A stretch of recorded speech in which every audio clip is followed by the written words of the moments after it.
Nós estamos aqui no curso de formação de mediadores de leitura, na oficina 3, módulo 1. Nesse módulo 1, nós estamos olhando para os sentidos, sensações e afeições em narrativas. Uma boa prática de mediação de leitura começa com uma leitura, e nós começamos com esse texto que se chama Banhos de Mar, da Clarice Lispector.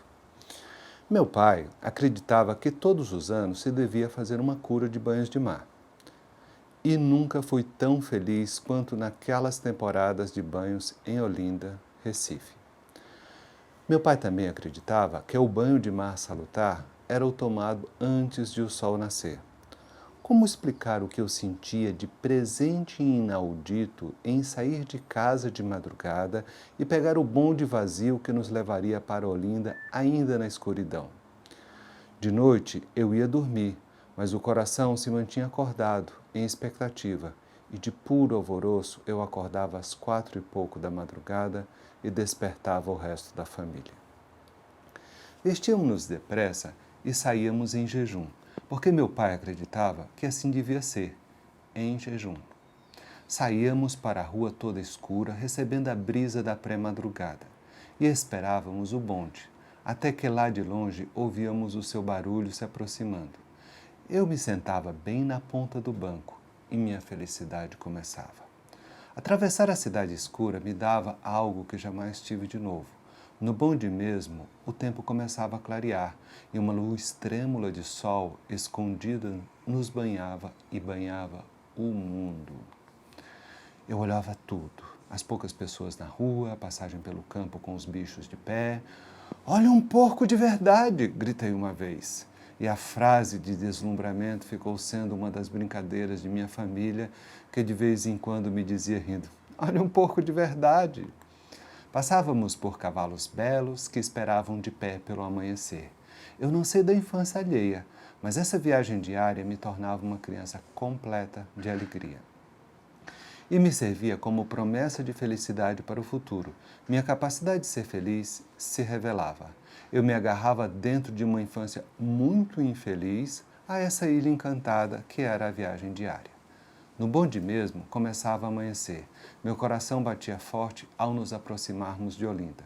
Finalmente, saltávamos e íamos andando para as cabinas, pisando em terreno já de areia misturada com plantas. Mudávamos de roupa nas cabinas e nunca um corpo desabrochou como o meu quando eu saía da cabina e sabia o que me esperava. O mar de Olinda era muito perigoso. Dava-se uns passos em fundo raso e de repente caía-se num fundo de 2 metros, calculo. Outras pessoas também acreditavam em tomar banho de mar quando o sol nascia. Havia um salva-vidas que, por uma ninharia de dinheiro, levava as senhoras para o banho. Abria os 2 braços e as senhoras em cada um dos braços agarravam o banhista para lutar contra as ondas fortíssimas do mar. O cheiro do mar me invadia e me embriagava. As algas boiavam. Oh, bem sei que não estou transmitindo o que significavam como vida pura esses banhos em jejum, com o sol se levantando pálido ainda no horizonte. Bem sei que estou tão emocionada que eu não consigo escrever. O mar de Olinda era muito iodado e salgado. Eu fazia o que no futuro iria sempre fazer. Com as mãos em concha, eu as mergulhava nas águas e trazia um pouco do mar até minha boca. Eu bebia diariamente o mar, de tal modo que queria me unir a ele. Não demorávamos muito. O sol já se levantava todo e meu pai tinha que trabalhar cedo. Mudávamos de roupa e a roupa ficava impregnada de sal. Meus cabelos salgados me colavam na cabeça. Então esperávamos ao vento a vinda do bonde para Recife. No bonde, a brisa ia secando meus cabelos duros de sal. Eu às vezes lambia meu braço para sentir sua grossura de sal e iodo. Chegávamos em casa e só então tomávamos café. E quando eu me lembrava de que no dia seguinte o mar se repetiria para mim, eu ficava séria de tanta ventura e aventura. Meu pai acreditava que não se devia tomar banho logo de água doce. O mar devia ficar na nossa pele por algumas horas. Era contra a minha vontade que eu tomava um chuveiro que me deixava límpida e sem o mar. A quem devo pedir que na minha vida se repita a felicidade? Como sentir com a frescura da inocência o sol vermelho se levantar? Nunca mais, nunca mais, nunca. Então, esse é o texto Banhos de Mar, da Clarice Lispector. O que a gente precisa olhar? A gente precisa olhar para o fato que o fazer literário está destinado a suscitar emoções, sentimentos e sensações e até percepções. O escritor ou a escritora e todos os usuários de uma língua dispõem de uma série de ferramentas para suscitar essa emoção. O que nós vamos aqui agora é olhar quais são essas ferramentas. Então, primeiro a gente precisa fazer uma revisão desses conceitos nesse campo do conhecimento. Sentimentos. O que são sentimentos? Eles são principalmente internos, correspondem a um estado afetivo ou uma reação. Esse estado pode durar um longo período de tempo. Amor, felicidade, ódio, inveja são exemplos.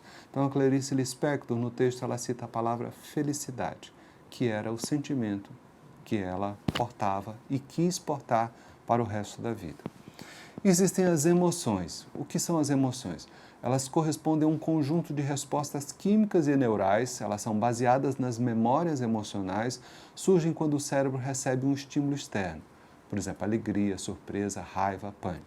Qual era a emoção que ela sentia no bonde e no banho de mar? Ela sentia alegria. E ela quer que essa alegria, que é um conjunto de respostas químicas e neurais, que para ela representava o sentimento de felicidade, se projetasse para o resto da vida.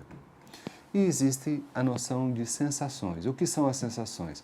Na maioria das vezes elas são externas e podem mudar rapidamente. Consiste assim, numa experiência simples que é vivida e que é produzida graças a um estímulo. Pode ocorrer dentro ou fora do corpo esse estímulo e ocorre sobre um órgão sensorial. Por exemplo, a sensação de falta de ar, a sensação de tontura, a sensação de cansaço, a sensação de barriga inchada e a sensação de prazer. E a percepção? Ela pode ser auditiva, tátil, olfativa ou gustativa. Tá? Então, o que a gente tem? A gente tem uma pessoa, uma menina, que usa, por exemplo, a percepção gustativa, sentir o mar na boca ou sentir o sal na pele, para despertar nela essa sensação, e essa sensação está ligando a uma emoção, e essa emoção ela quer que seja um sentimento, e esse sentimento ela quer que se perpetue. É disso que a gente está tratando quando a gente vai buscar essa máquina de produzir emoções num texto falado ou escrito. Como é que isso ocorre geralmente? Por adjetivos, por exemplo, o adjetivo feio, bonito, excelente, péssimo, ou as descrições de comportamento. Fez uma careta e apontou com o dedo para um amigo. Essas marcas podem dizer respeito a pessoas, personagens, a coisas, paisagens, a cenários, objetos e aos sentimentos das pessoas. A habilidade para produzir as emoções são o afeto, do ponto de vista dos recursos da linguagem, o julgamento e a apreciação. E isso são trabalhados na história e eu vou mostrar para vocês como é que faz aqui. O afeto está vinculado aos sentimentos. Vejamos os sentimentos expressos em Banho de Mar, de Clarice Lispector. Então, um afeto.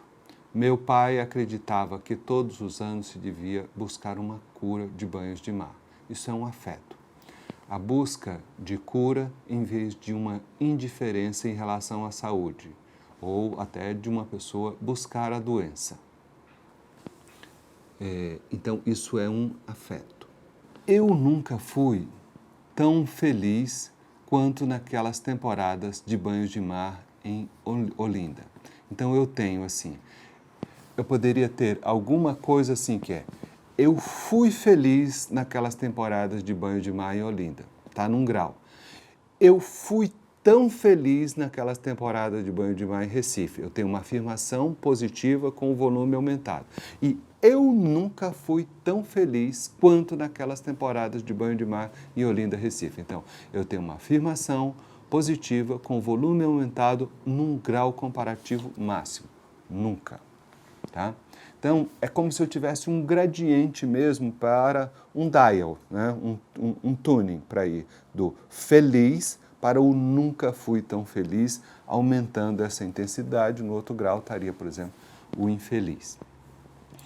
Nesse trecho, meu pai também acreditava que o banho de mar salutar era o tomado antes do sol nascer. Então eu tenho essa dimensão positiva, saúde, que está na palavra salutar, mais a condição só aquele tomado, então uma exclusão, não é qualquer banho de mar. Né? Meu pai acreditava que o banho de mar salutar era né? Então era o tal, a identidade do salutar está nessa condição de ser tomado antes de o sol nascer. Nesse trecho, como explicar que eu sentia de presente inaudito? Veja, na palavra presente, digamos assim, que presente é um mimo que ela ganhava, ou presente é o tempo presente, já tem uma dimensão positiva, aquele presente dela. Agora, a palavra inaudito, que modifica, o adjetivo inaudito, amplifica o sentido positivo. Então, nós vemos a autora fazendo a gente crescer nas emoções, pelas percepções, uma coisa de felicidade, tá? Então, eu sentia o presente, o sentido já é positivo. Eu sentia de presente inaudito, tem uma ampliação do sentido positivo já contido em presente. Como explicar o que eu sentia de presente inaudito? Então, uma exaltação do sentido positivo. Então, ela pergunta como explicar, equivale a não há modos de explicar, ou é inexplicável. Então, amplifica essa positividade. Então, sentir o presente, está num grau, e como sentir o presente inaudito? Ela amplifica essa sensação, esse sentimento. Em sair de casa de madrugada, pegar o bonde vazio que nos levaria para Olinda ainda na escuridão. Na palavra vazio, que se refere ao bonde, está em oposição a um suposto bonde cheio que talvez no horário comercial já tivesse, assim, percebe? Então, vazio aqui traz essa dimensão de satisfação, de prazer. Então, é um aumento da satisfação. De noite eu ia dormir, mas o coração se mantinha acordado em expectativa. Então, um afeto, o sentimento antecipado de felicidade. E de puro alvoroço eu acordava às 4 e pouco da madrugada e despertava o resto da família. Então, alvoroço já tem alguma coisa. Puro alvoroço é um exagero do comportamento. E me serviu como promessa de felicidade. Então, a antecipação da felicidade, né, como felicidade, mas a promessa de felicidade. O que acontece aqui? E tem a ver com a conclusão, né, da história. Né? Então, a promessa de felicidade que aquilo ali seria para sempre. Meu coração batia forte ao nos aproximarmos de Olinda. Então, uma descrição de uma percepção indicativa de uma emoção positiva. Bem sei que estou tão emocionada que não consigo escrever. Então, sei, mas não só sei, eu bem sei, né? Eu estou emocionada, mas não só estou emocionada, eu estou tão emocionada. Mas eu estou tão emocionada que não consigo escrever, como se fosse um paradoxo. Nós estamos lendo algo que ela escreveu, mas ela diz assim, eu não consigo escrever. Tá? Então, é a ampliação desse afeto. O que é uma apreciação? A palavra apreciação a gente usa para as paisagens. Então, é uma descrição de características do mar. O mar de Olinda era muito iodado e salgado. Para quem aprecia o mar, por exemplo, dizer mar de Olinda já é alguma coisa. Agora, dizer iodado já é alguma coisa, dizer salgado já é outra. É muito, percebe? Ela está amplificando essa apreciação da natureza. O mar de Olinda era muito iodado e salgado. O atributo físico-químico do mar ele está sendo amplificado aqui nessa apreciação. Aqui eu tenho duas coisas, uma apreciação e um afeto. Com as mãos em concha, eu as mergulhava nas águas e trazia um pouco do mar até minha boca. Eu bebia diariamente o mar de tal modo que queria me unir a ele. Então, uma apreciação positiva do mar, né? E essa afeição, querer unir-se ao mar. Uma apreciação e um julgamento. A palavra julgamento a gente usa para pessoas. Então, apreciação a gente usa para a paisagem, julgamento a gente usa para o caráter das pessoas. Né? Então, não demorávamos muito, o sol já se levantara todo e meu pai tinha que trabalhar cedo. Então, o sol é uma apreciação todo né? E um pai trabalhador. Então, tem alguma coisa, o julgamento do pai dela que ela apresenta aqui. Aqui a gente tem uma combinação de uma apreciação que se dirige à natureza e uma afeição que está conectado com o ser. Mudávamos de roupa e a roupa ficava impregnada de sal. Meus cabelos salgados me colavam na cabeça. O sal é uma coisa, então é apreciação, e aqui está uma apreciação positiva, não é um sal ruim, e a sensação na pele e nos cabelos, tudo isso positivo. Um julgamento, uma apreciação e um afeto. Meu pai acreditava que não se devia tomar logo banho de água doce. O mar devia ficar na nossa pele por algumas horas. Era contra a minha vontade que eu tomava um chuveiro que me deixava límpida e sem o mar. Então, a crença do pai é um julgamento, ela tem uma imagem positiva do pai. O valor do sal na pele, isso é uma apreciação, diz respeito a uma coisa. E o afeto, que é o querer que permanecesse, não o sal exatamente, mas a sensação, a percepção que conduzia uma emoção e ao sentimento de felicidade. Outra afeição que é uma expectativa positiva. Chegávamos em casa e só então tomávamos café. E quando eu me lembrava de que no dia seguinte o mar se repetiria para mim, eu ficava séria de tanta ventura e aventura. Então, ela antecipa o sentimento. Outro exemplo de afeto. A quem devo pedir que na minha vida se repita a felicidade? O desejo de repetição desse sentimento. Agora, uma apreciação, um afeto e um julgamento. Como sentir a frescura do sol? Então, isso é uma apreciação. O sol, para ela, é fresco. Olha só que bonito isso, né? Só que ela junta uma sensação, como se fosse um caráter do sol, né? O sol aqui é um quem, né? A frescura da inocência. Como sentir com a frescura da inocência o sol vermelho se levantar, né? Então, a sensação, frescura do externo, que ela traz para dentro, que é a frescura da inocência, percebe? O externo e o interno, a sensação positiva e o julgamento. Aquele ser que sentia tais sensações era inocente. Nesse exemplo aqui eu tenho um afeto bem forte, que é uma negação de tudo. A quem devo pedir que na minha vida se repita a felicidade? Como sentir com a frescura da inocência o sol vermelho se levantar? Nunca mais? Nunca mais. Nunca. Então ela vai de um lugar de, a quem devo pedir que se repita a felicidade? Ela vai de uma pergunta, nunca mais, nunca mais, nunca. Então, um afeto. Em suma, o afeto é construído com palavras que estão ligadas à emoção da pessoa consigo mesmo e às vezes à percepção, ao sentimento, à sensação. Na narrativa vai num crescendo de afetos, apreciações e julgamentos positivos até uma queda brusca. Tá? Então, como é que a gente vê isso? O julgamento, por exemplo, uma das ferramentas que dispomos para expor os sentimentos, ele diz respeito ao caráter das pessoas envolvidas, né? Então pode ser assim, uma simples situação de moda, sei lá, essa pessoa se veste bem, essa pessoa não se veste bem. Ou uma situação criminal, a pessoa é inocente ou a pessoa é criminosa, né? Então, como é que ela apresenta o julgamento do pai? Somos apresentados ao meu pai assim. Meu pai acreditava que todos os anos se devia fazer uma cura de banhos de mar. Então, nós somos apresentados o pai, é o meu pai, então tem uma ligação já, leve, uma crença. O hábito, um comportamento. Ele acreditava e isso é algo positivo, tem a ver com fé, com crença. Tá? Como é que ela julga? Continua julgando. Eu não sei da infância alheia, mas essa viagem diária me tornava uma criança. Então, uma autopercepção positiva de que o ser que sente felicidade daquele jeito só pode ser uma criança. Né? A autopercepção, minha capacidade de ser feliz. Isso é um julgamento que ela faz sobre si mesma.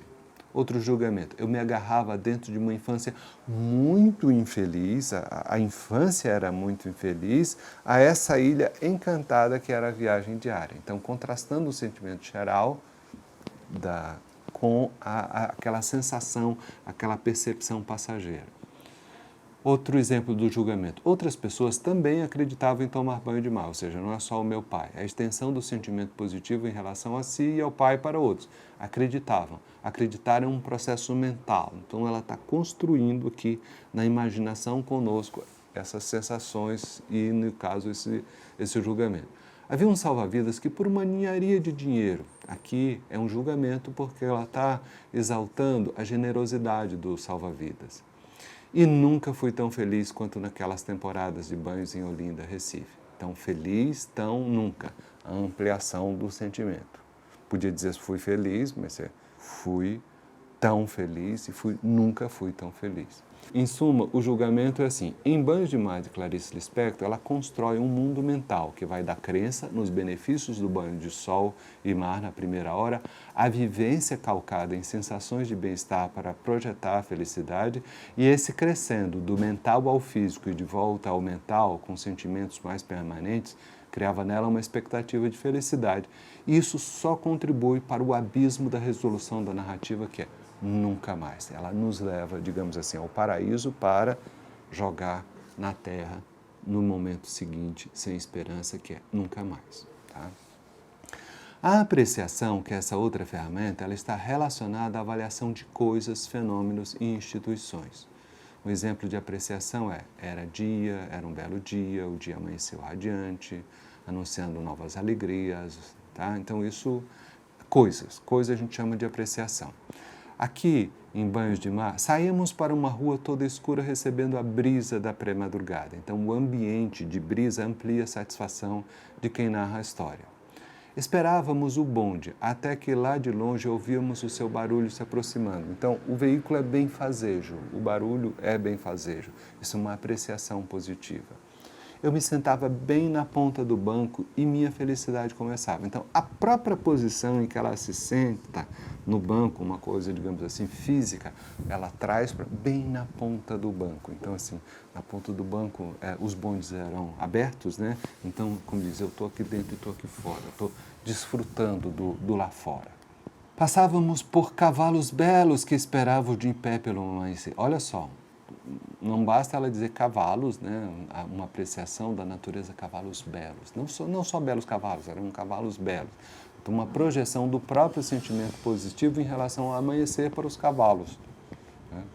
Outra apreciação. No bonde mesmo começava a amanhecer, o tempo, né? A antecipação do amanhecer como uma boa sensação. Finalmente saltávamos e ia andando para as cabinas pisando em terreno já de areia misturada com... Então, a antecipação da areia é também pela sensação tátil, né? Uma apreciação positiva. Em suma, essa ferramenta, que a gente chama de apreciação, em Banhos de Mar de Clarice Lispector, contribui para a criação de um ambiente benéfico e auspicioso ao extremo, o que só amplifica a reação da resolução da narrativa. Nunca mais. Então, sobe esse mundo maravilhoso e cai na terra de novo. Tá? A afeição, a gente viu, é algo que traz essa maneira de construir a emoção. Agora vamos dar uma olhada em como o Manuel Bandeira constrói os afetos num poema, né, bem célebre dele, O Bicho. Está no livro Belo Belo. O bicho. Vi ontem um bicho na imundície do pátio catando comida entre os detritos. Vi ontem um bicho na imundície do pátio catando comida entre detritos. Quando achava alguma coisa, não examinava nem cheirava, engolia com voracidade. O bicho não era um cão, não era um gato, não era um rato. O bicho, meu Deus, era um homem. Ele escreveu isso no Rio de Janeiro, em 25 de fevereiro de 1947. Como que é a apreciação, a ferramenta apreciação nesse poema do Manuel Bandeira? Vi ontem um bicho na imundície catando comida. Então, o fato de não ser um humano caracteriza como uma coisa. Imundície do pátio, né? Detritos, né?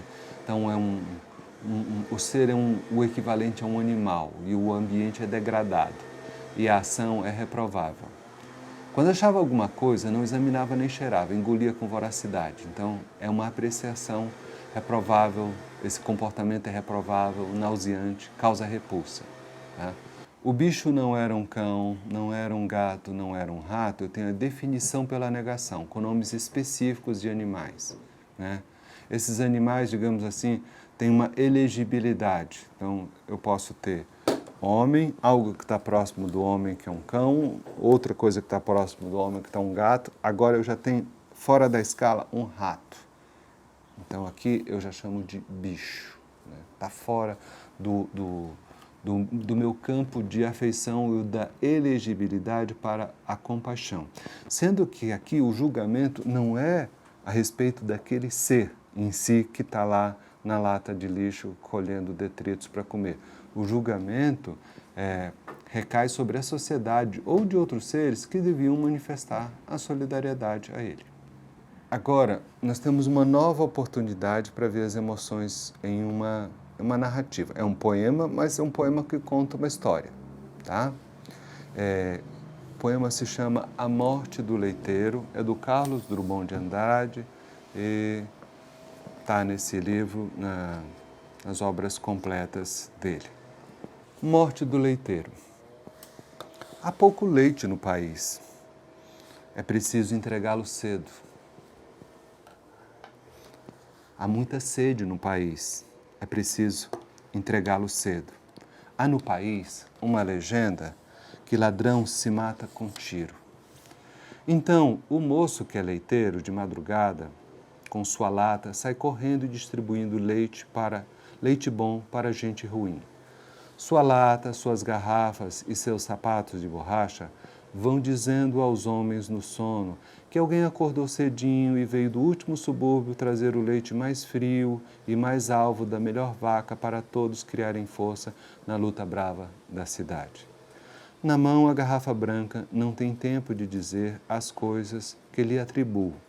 Nem o moço leiteiro, Ignaro, morador na rua Namur, empregado do entreposto, com 21 anos de idade, sabe lá o que seja impulso de humana compreensão. E já que tem pressa, o corpo vai deixando à beira das casas uma apenas mercadoria. E como a porta dos fundos também escondesse gente que aspira ao pouco leite disponível em nosso tempo, avancemos por esse beco, peguemos o corredor, depositemos o litro, sem fazer muito barulho, é claro. Que barulho nada resolve. Meu leiteiro tão sutil, de passo maneiro e leve, antes desliza que marcha. É certo que algum rumor sempre se faz, passo errado, vaso de flor no caminho, cão latindo, por princípio, ou um gato quisilento. E há sempre um senhor que acorda, resmunga e torna a dormir. Mas este acordou em pânico. Ladrões infestam o bairro. Não quis saber de mais nada. O revólver da gaveta saltou para sua mão. Ladrão, se pega com tiro. Os tiros na madrugada liquidaram meu leiteiro. Se era noivo, se era virgem, se era alegre, se era bom, não sei, é tarde para saber. Mas o homem perdeu o sono de todo e foge para a rua. Meu Deus, matei um inocente, bala que mata gatuno, também serve para furtar a vida de nosso irmão. Quem quiser que chame médico, polícia não bota a mão neste filho de meu pai. Está salva a propriedade.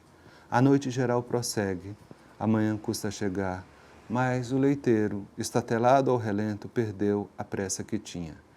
Da garrafa estilhaçada, no ladrilho já sereno, escorre uma coisa espessa, que é leite, sangue, não sei. Por entre objetos confusos, mal redimidos da noite, duas cores se procuram, suavemente se tocam, amorosamente se enlaçam, formando um terceiro tom, que chamamos aurora. Então, essa é A Morte do Leiteiro, do Carlos Drummond de Andrade, publicado em A Rosa do Povo. Né? Então, o que a gente tem aqui? A gente tem uma apreciação que remete, por exemplo, ao leite. Né? Há pouco leite no país, é uma coisa. Por que é uma apreciação? Porque é uma coisa. Há leite no país, leite, pouco. No país, sede, pouco. Né? Muita. Então, o bem específico leite no lugar da causa, fome. Uma necessidade, fome, por outra, sede. E aqui eu já faço a ligação entre o mundo externo e o mundo interno. É preciso entregá-lo o leite cedo, né? Então remete a situação ao imperativo, a necessidade ainda que em relação à coisa. Há um julgamento. Há no país uma legenda que ladrão se mata com tiro. Então a referência ao ser com um comportamento criminoso, ladrão. E a pena sumária desse ladrão é matar com tiro. Há outro julgamento aqui. Então o moço que é leiteiro, de madrugada, com sua lata, sai correndo e distribuindo leite bom para gente ruim. Então, quem corre de madrugada é ladrão. Como o leiteiro corre de madrugada, então eu tenho uma comparação para exaltar o contraste. Uma apreciação, né? Apreciação diz respeito às coisas. Sua lata, suas garrafas e seus sapatos de borracha, né? As coisas, objetos, pelo ser que é vão dizendo aos homens no sono. Então, os objetos, as coisas, dizendo que alguém acordou cedinho e veio do último subúrbio. Então, esse alguém que acordou cedinho é um julgamento porque ele é um ser diligente. Trazer o leite mais frio e mais alvo da melhor vaca. É uma apreciação, se dirige às coisas, uma apreciação positiva. Aqui a gente tem um julgamento e uma apreciação. Para todos criarem força, né? O julgamento se refere a todos, né? Todos estão fracos e criam força com o leite. E na luta brava da cidade, uma apreciação a respeito de cidade. Outra apreciação, na mão, a garrafa branca não tem tempo de dizer, uma personificação desse objeto, né? Então o objeto diz alguma coisa. Aqui a gente tem duas facetas, que é um julgamento e uma apreciação. Nem o moço leiteiro Ignaro, morador da rua Namur, empregado no entreposto com 21 anos de idade, sabe lá o que seja impulso de humana compreensão. E já que tem pressa, o corpo vai deixando à beira das casas uma apenas mercadoria. Então, toda a qualificação dele. Ignaro, aquele que desconhece. Morador da rua tal, empregado, os anos, é como se fosse uma qualificação civil do tipo que se faz nas delegacias. É um julgamento dele, que aqui é uma dimensão positiva e conclui com essa apreciação, é uma apenas mercadoria, que é o leite. Aqui a gente tem a presença de uma apreciação e de um julgamento. E como a porta dos fundos também escondesse gente, porta dos fundos é a coisa, né? Gente que aspira ao pouco leite, é um julgamento, que é a situação de necessidade das pessoas disponível no nosso tempo. Avancemos por esse beco, peguemos o corredor, depositemos o litro.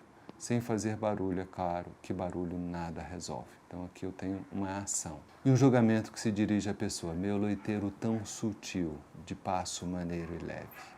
Antes desliza que marcha, é certo que algum rumor sempre se faz, passo errado. Outra apreciação, vaso de flor no caminho, cão latindo, cão quisilento, uma descrição do cenário.